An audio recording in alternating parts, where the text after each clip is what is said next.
You're listening to the Daily Sales Tips podcast, and I'm your host, Scott Ingram. Today, I've got another clip for you from my conversation with Lisa Palmer in episode 100 of the Sales Success Stories podcast that we released earlier this week.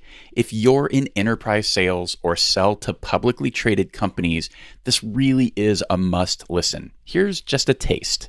In these situations, you have so many players at the table. So you're not just talking about managing the customer's environment and managing your internal issues. You're also managing all of the other partners or vendors that are involved in this situation. You're managing in many cases, fears, and politics, of course, are often based in fear. You're managing that across literally dozens of individuals who are in very unique to them situations. So as far as how I manage that, it's really important that I step back and I think about every player that is involved, their organization, and how do we help one another to win. And when I say win, I mean that we need to be moving in a direction that always serves the client. And I firmly believe that if you get everybody in your ecosystem clear about how the client is successful, and you get everybody pointed at what I call true north, this is what good looks like. This is what success looks like. And you got everybody bought into that. The reality of it is that each player in that situation starts out with a disparate view of what good looks like. And it's really critical that you onboard everybody to some common picture of what success looks like, and that you keep bringing people back to center when they get off, when they start to get off track, and you reorient people to what good looks like. And as the sale progresses, you have to adjust.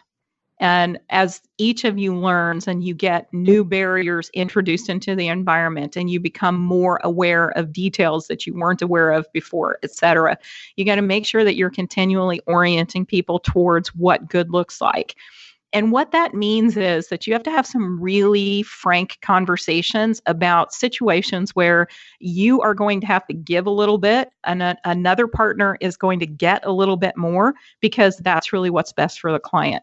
And those are conversations that you have to be brave enough to host and transparent enough to really get to the heart of how you motivate people to do what's right for the client. And sometimes that means that my team's going to get a little bit less and somebody else's team is going to get a little bit more.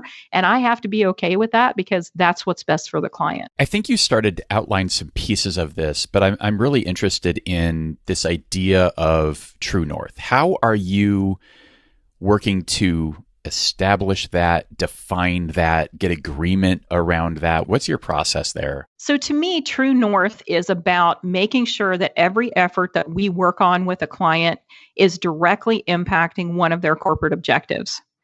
So what I found to be shockingly disturbing when I was in my role with Gartner is how many executives never listen to their own earnings calls.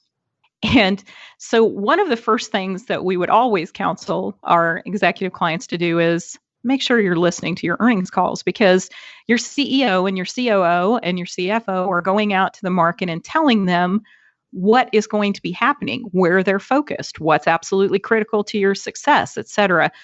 What happens for many of these individuals, particularly at, it happens in the C-suite, but definitely the level and 2 levels below that, they are spending so much time focused on operationally keeping the organization moving forward that they don't pay attention to those things that are truly strategic. And so when I think about true north, I make sure that the entire team is, and when I say entire team, I'm talking about making sure that you get your critical partners embedded in this process with you, that you understand what corporate objective it is that you are committing to help that client to impact, and that you are constantly iterating on your process to make sure that if anybody starts to go a little wayward, that you get them pointed back at true north. And if you do that based on what the what those corporate objectives are, whether it could be market share, it could be people management, it could be cost controls or profitability if you want to look at it that way. But there are some corporate objectives that every organization has to be focused on for the long-term health and well-being of their company. And so that to me is true north. Get everybody oriented in that direction, get really clear about how you're going to impact their stated objectives, and then make sure that you are iterating in your communications to keep everyone moving towards that goal.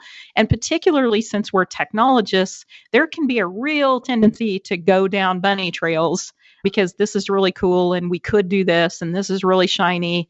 And the reality is that a lot of those things you could do aren't going to have an immediate and direct impact on those corporate objectives. And so you've got to keep people, it's a little bit like herding cats, but you've got to get them pointed and focused on that true north.